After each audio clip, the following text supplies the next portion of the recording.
अस्सलाम वालेकुम। भाई, सबसे पहले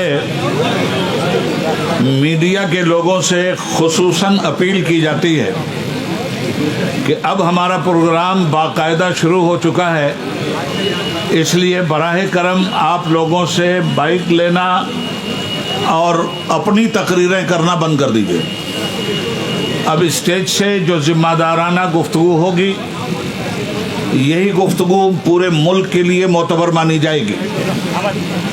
और मीडिया के वो लोग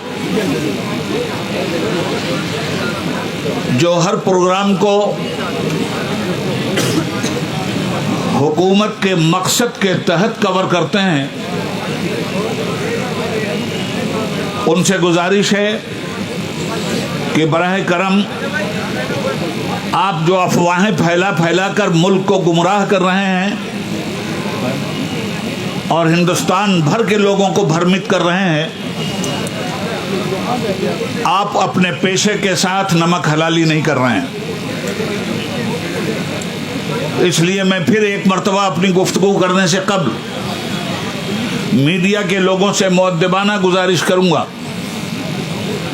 कि आप समाज की आंख हैं, समाज की निगाह हैं, और आपके जरिए समाज अपने हालात को देखता, पढ़ता और सुनता है। और आप अपनी प्रोफेशनल ड्यूटी पूरी करने के बजाय समाज को गुमराह करेंगे, समाज को भ्रमित करेंगे, समाज में नफरत का माहौल पैदा करेंगे, तो आप अपनी ड्यूटी पूरी नहीं कर रहे हैं, बल्कि अपनी ड्यूटी से खुली हुई गद्दारी कर रहे हैं। मेरा ख्याल ये है कि ये मैसेज तभी लोगों तक पहुंच गया। अब कुछ ज़रूरी बातें मैं आपकी खिदमत में पेश करना जा रहा हूं। बिस्मिल्लाहिर्रहमानिर्रहीम। किसे खबर थी बाहर आते ही फूल रंगी कफन बनेंगे, किसे खबर थी बाहर आते ही फूल रंगी कफन बनेंगे, कदम कदम पर रविश रविश पर चमन में दारो रसन बनेंगे। न होता गुलची का लब पे शिकवा, न करते फूलों की आरजू हम, अगर समझते चमन के दुश्मन मुहाफिजाने चमन बनेंगे। रहे तलब में यकीन था किसको कि होगा एक दिन ये सानहा भी, रुकेगा मंजिल पे कारवां जब तो राहबर राहजन बनेंगे। मोहतरम हजरात, आज का ये अज़ीमुश्शान विशाल धरना all India Muslim personal law board के तहत दीगर मिली तंजीमों की शराकत के साथ पूरी मतानत और संजीदगी को हासिल करते हुए अपनी बात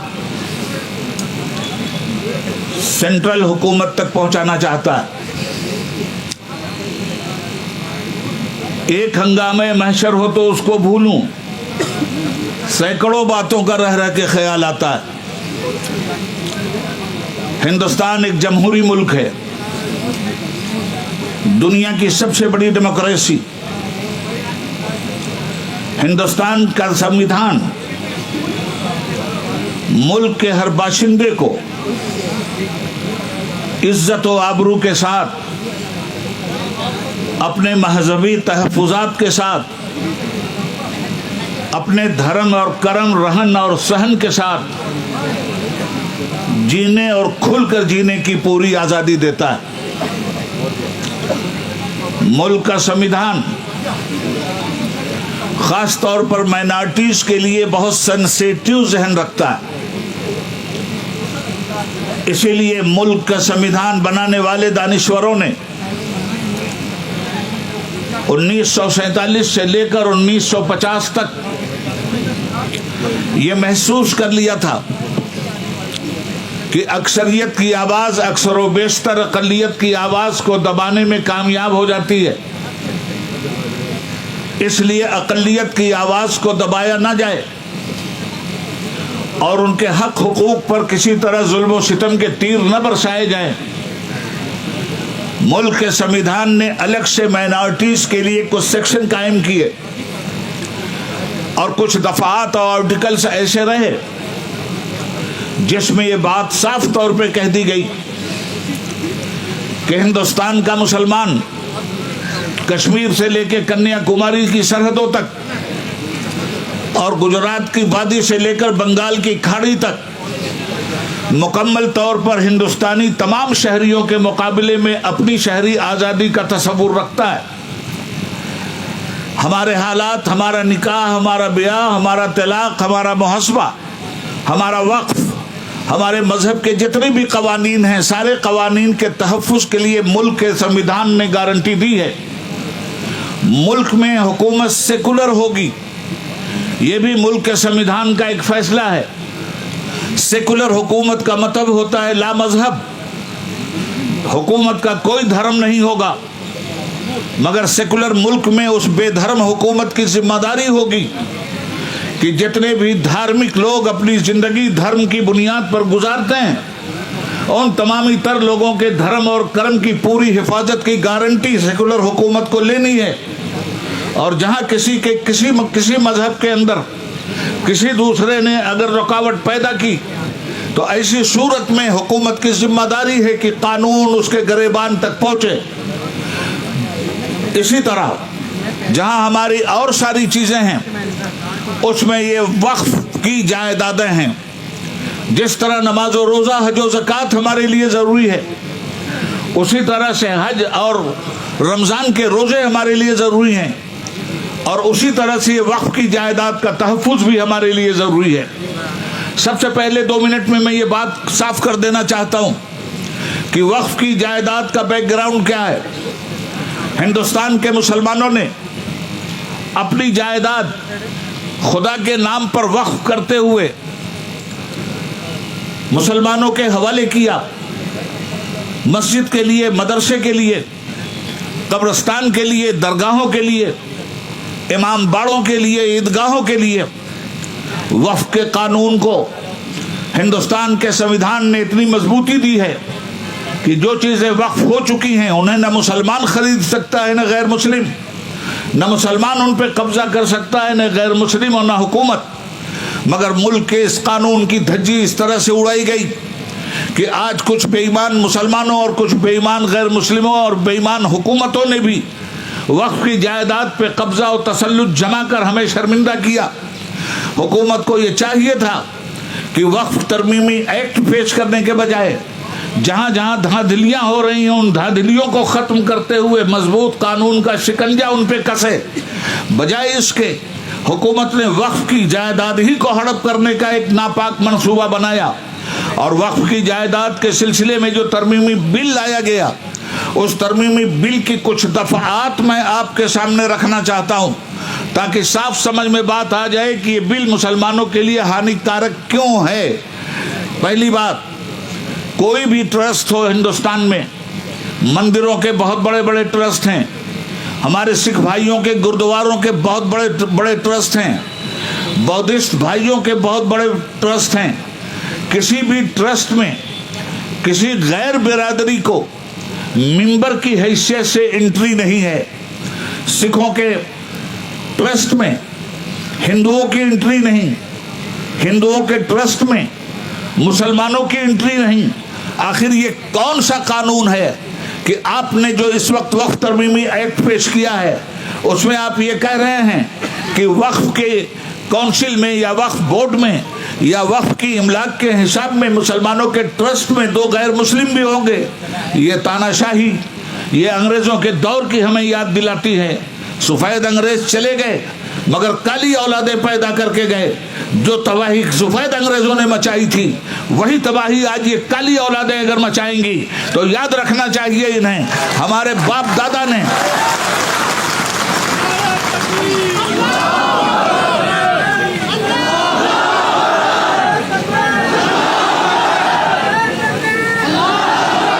इन्हें याद रखना चाहिए इस बात को कि हिंदुस्तान में हम ताबेदार बनकर जीने के लिए तैयार नहीं थे।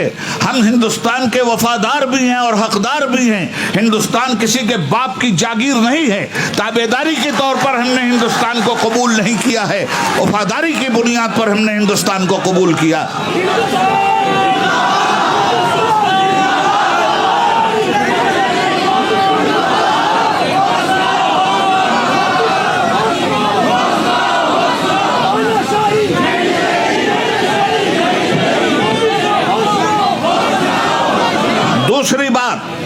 दूसरी बात यह है कि पहले अभी तक तो ये बिल पास नहीं हुआ है। खुदा करे ये बिल इनकी पॉलिटिकल बिल में हमेशा के लिए घुस जाए।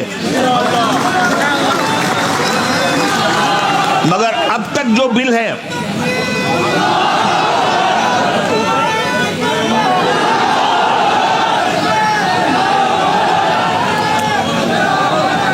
अब तक वक्फ में एक सर्वे कमीशन होता है, जरा इसको भी जहन में रख लीजिएगा ताकि तफसील पूरी हो जाए और मेरे पीछे आने वाले फाजिल मुकर्ररीन के लिए सहूलतें भी पैदा हो जाएं। एक वक्फ का कमिश्नर, पूरे सूबे में एक कमिश्नर होता है।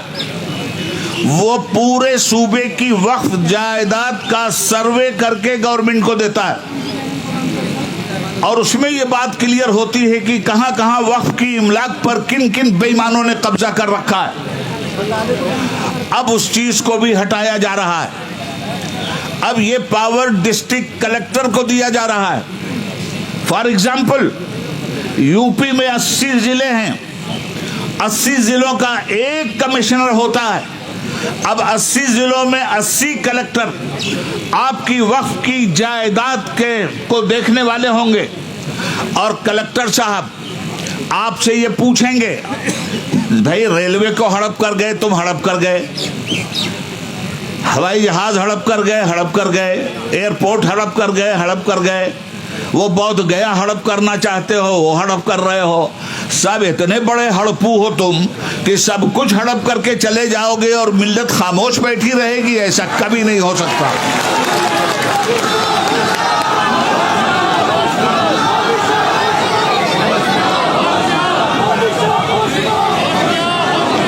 1200 साल से हम अपने इस मुल्क की खिदमत कर रहे हैं और हिंदुस्तान की सरहदें गवाह हैं।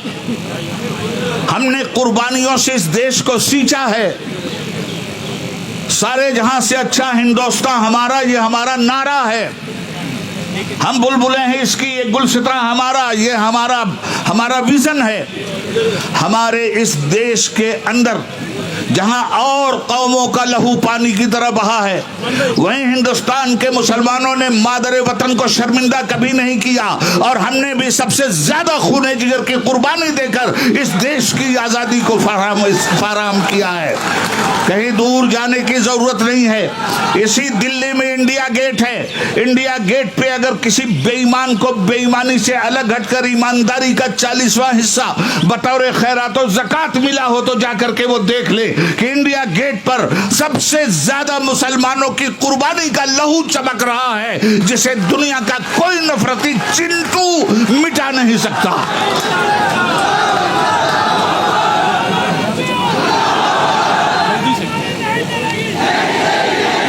तो एक तो बिल्कुल क्लियर सी बात मैं कह दूं आपसे कि आज का जो ये एहतजाजी मुजाहिरा और धरना हो रहा है, अभी तो ये अंगड़ाई है, आगे और लड़ाई है। अगर गवर्नमेंट अपनी तानाशाही से बाज नहीं आई तो पूरे मुल्क में औकाफ की इमलाक के तहफ़्फ़ुज़ के लिए all India Muslim personal board कमर कस के उतरेगा और हिंदुस्तान की धरती पर मुसलमानों के हुकूक, भारत के संविधान की हिफाजत के लिए हर उस कुर्बानी से गुजरेगा जो कुर्बानी हमारा देश हमसे चाहता है। कल भी कुर्बानी दिया था, आज भी देश के संविधान के तहफ़्फ़ुज़ के लिए हम हर कुर्बानी के लिए तैयार हैं। और याद रखिएगा, ये सिर्फ वक्फ का मामला नहीं है। वक्फ की जायदाद को तबाह करने वाले दरअसल देश के संविधान को तबाह करने जा रहे हैं। 500 साल पहले मस्जिद के लिए ज़मीन वक्फ हुई, 500 साल से मस्जिद है। 1000 साल पहले ईदगाह के लिए मस्जिद वक्फ हुई, ईदगाह 1000 साल से चली आ रही है। कब्रिस्तान 1000 साल से चले आ रहे हैं। अब कलेक्टर साहब के लिए ये रास्ता खोल के रख दिया गया कि कलेक्टर साहब आपसे पूछेंगे आपकी मस्जिद का पेपर कहाँ है। ये पेपर का खेल बहुत पुराना है। 100 साल पहले, 200 साल पहले, 800 साल पहले लोग जुबानी वक्फ कर देते थे और वक्फ इमला पे काम होता था। रजिस्ट्रेशन आज भी हो रहे हैं, होना चाहिए, मगर रजिस्ट्रेशन की भी एक उम्र है। जिस जमाने में ये रजिस्ट्रेशन नहीं होते थे उस जमाने में तो लोग जुबानी वक्फ कर देते थे और वक्फ हो गई जमीन तो उस पर कब्रिस्तान आबाद हो जाता था। आज अब ये कहेंगे इसके जरिए कि बताइए कब्रिस्तान के पेपर कहाँ हैं। आपके पास पेपर नहीं है तो आपने वक्फ के नाम पर भारत की धरती पे कब्जा जरूर जबरदस्ती कर लिया है। आपने गवर्नमेंट की जमीन पे कब्जा किया, इसलिए इस पे बुलडोजर चलेगा, इसलिए मस्जिद पे बुलडोजर चलेगा, इसलिए ईदगाह पे बुलडोजर चलेगा, इसलिए इमामबाड़े पे बुलडोजर चलेगा। ये कोई बाप की बपौती नहीं है, कोई आपकी हुकूमत शख्सी नहीं है। आप भी 5 साल के खैराती दान पर आए हैं, वो भी मतदान पर आए हैं, इसे मत भूलिएगा।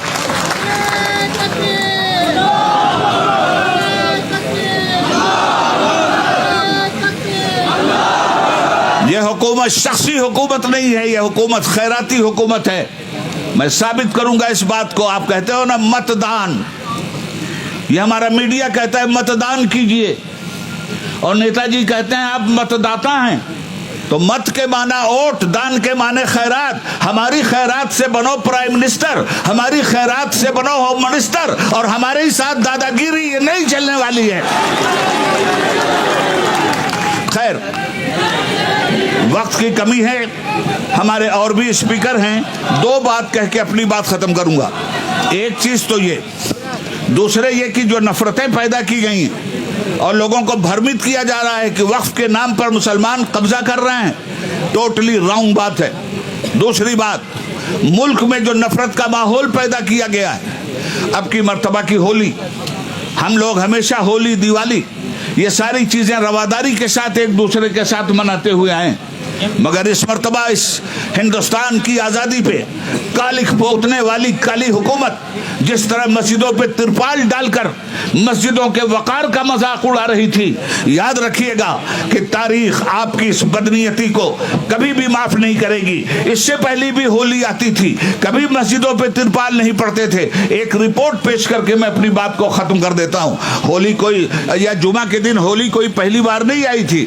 सुनिए, 14 मार्च 1952 दिन जुमा, होली का त्यौहार। 7 मार्च 1958 दिन जुमा, होली का त्यौहार।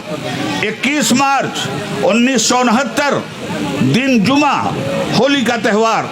28 मार्च 1975 जुमा का दिन, होली का त्यौहार। 7 मार्च 1980 जुमा का दिन होली। 28 मार्च 1986 जुमा के दिन होली।